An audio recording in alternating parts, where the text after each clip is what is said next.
সুধী গৌর ভক্তবৃন্দ, অখণ্ড পরতত্ত্ব শ্রী ভগবান এই শ্রীমদ ভগবদ গীতা শাস্ত্রের সিদ্ধান্তে বললেন,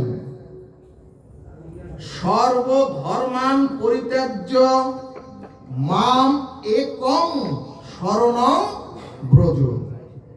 সুধীজন, অর্থাৎ ভগবান বললেন, ওগো তোমরা ধর্ম ত্যাগ যতদিন না করবে, শ্রী ভগবান শ্রীমদ ভগবদ গীতায় জগৎ জীবের উদ্দেশ্যে বললেন, ওগো তোমরা যতদিন তোমাদের প্রচলিত এই ধর্ম ত্যাগ না করবে, ততদিন তোমরা আত্মতত্ত্ব উপলব্ধি করে ভগবত প্রাপ্তি হবে না। জয় নিতাই গৌর হরিবল। এরপরে ভাগবত শাস্ত্র সিদ্ধান্তে বললেন, ওগো তোমরা ধর্ম ত্যাগ করে পরম ধর্ম ভগবত চরণ আশ্রয় নাও, কারণ ধর্ম তোমাদের কামনা বাসনাকে পূরণ করে দেবে। ওগো এই প্রচলিত ধর্মে তোমাদের আনন্দ উল্লাসে ভাসাবে, কিন্তু এই প্রচলিত ধর্মে আত্মশোধন করে আত্মধর্মে তোমাদের কখনোই পৌঁছাবে না। অর্থাৎ আত্মশোধন এই প্রচলিত ধর্মে হয় না। বলো না গো রাধে রাধে।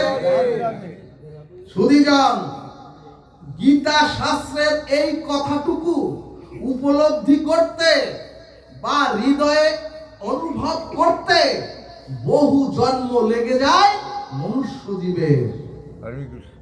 এই কারণে গীতা বিজ্ঞান যোগের 19 নম্বর শ্লোকে শ্রী ভগবান বললেন, বহু নাম জন্ম নামন্তে জ্ঞানবানাং প্রপদ্যতে বাহু বাসুদেব সর্বমিতি সমহাত্মা সুদুর্লভ। কি বললেন ভগবান? ভগবান বললেন, ওগো বহু জন্ম বা বহু জন্মে সাধুর সঙ্গে ভগবত ভজন করতে করতে মনুষ্য জীবের হৃদয়ে উপলব্ধি হয়, এক বাসুদেব পরমাত্মা ছাড়া এ জগৎ সংসারের দেহ মন সব মিছে। জয় নিতাই গৌর হরিবল। অর্থাৎ সুধীজন, ভগবান বললেন, এ বিশ্ব ব্রহ্মাণ্ডে ইন্দ্রের পথ পেলেও জগৎ জীবের কোন প্রকৃত শান্তি হবে না।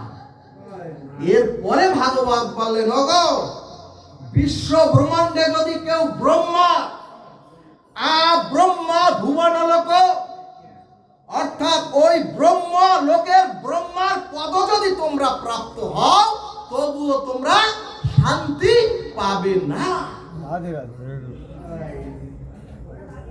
তার কারণ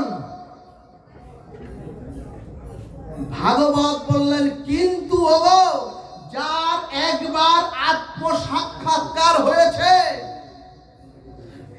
এ চরাচরে মনুষ্য প্রাপ্ত হয়ে যে নিজেকে চিনতে পেরেছে, যার একবার আত্মসাক্ষাৎকার হয়েছে, তার জন্ম মৃত্যু জরা ব্যাধি নাই।